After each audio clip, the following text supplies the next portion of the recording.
የመጀመሪያዋ ቡና ምንድናት? ምን ነበር ያለህ? እሺ ቴንኪ አመሰግናለሁ። ለማንኛውም ወደዚህ ስለመጣ ደስ ብሎኛል፣ ስላገኘ ደስ ብሎኛል። ባህር ዳሮች ወዳቸዋለሁ። የመጀመሪያ የምትወደው ቡና የመጀመሪያ ያ ቡናውን ከመጭመቅ በፊት ያሉ ነገሮች አለ። አንደኛ የቡናው ሮስቱን መጠበቅ አለብን። ሁለተኛ ደግሞ ፍጭቱን መጠበቅ አለብን። ሶስተኛ ደግሞ ግራም ጠብቀን ለአንድ ነገሮች የምንሰራው ግራም መጠበቅ አለብን። ከዛ ፍጭቱን ሮስቱን ግራሙን ጥሩ ከሆነ ኤምኤል ያው ወደ ፈሳሽ ነው ሚሊ ሊትር ማለት ነው።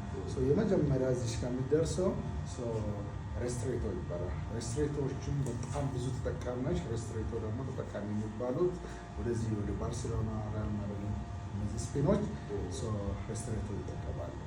ሬስትሬቶ አንድ ኮፊ ሃውስ ላይ ስትከፍተው አንተ መቼም ለኢትዮጵያውያን ብቻ አይደለም፣ ለዩሮፕ ብቻ አይደለም፣ ለአሜሪካ ብቻ አይደለም፣ ለሁሉም ሁሉም አንተ ሬስቶራንት ላይ አሁን አንተ ኮፊ ሾፕ ላይ መጥቶ አንድ ምን ስፔናዊ መጥቶ ያ ቱሪስት ሀገር ናት ባህር ዳር። ስለዚህ እዛ ላይ ያለው የአንተ ኮፊ ሾፕ ላይ መጥቶ ሬስትሬቶ ምንድነው ብለን ግራ መጋባት የለብን እና ለዛ ነው ሬስትሬቶ ካለ አጭር 15 ኤምኤል የምትባለው ሬስትሬቶ ትባላለች።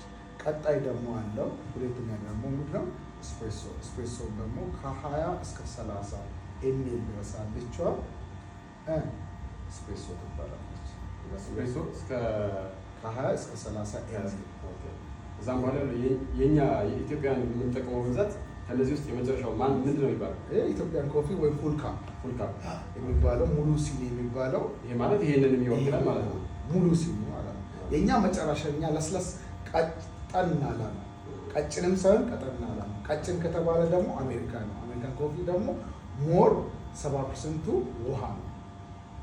ምን ላይ ቀጠን ይላል ማለት ነው አሜሪካን ኮፊ። ስለዚህ ይሄን ቴስት አድርጎና እስኪ ያለው ማስተያየት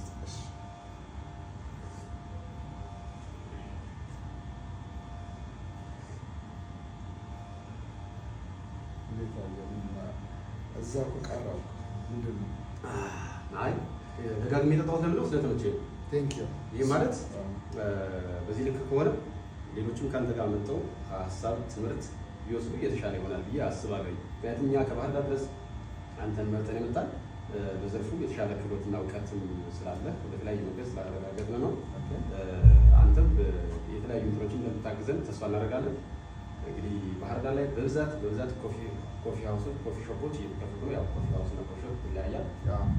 በኮፊ ሃውስ እና በኮፊ ሾፕ ደረጃ አዳዲስ የተሻሉ ብራንድ የሆኑ ኮፊ ሃውሶች ኮፊ ሾፕ እየተከፈቱ ነው። ስለዚህ እነዛም እኛ አካባቢ ያሉ ባለሀብቶች በዚህ ኢንዱስትሪ ላይ የተሰማሩ ሰዎች አንተ ጋር መጥተው ሀሳብና ትምህርት እንዲወስዱ እኔም ሪኮመንድ አደርጋለሁ። አመሰግናለሁ። ቴንኪዩ። እኔም በጣም ደስ ብሎኛል ስላገኘው። ቴንኪዩ ብራዘር። ከትልና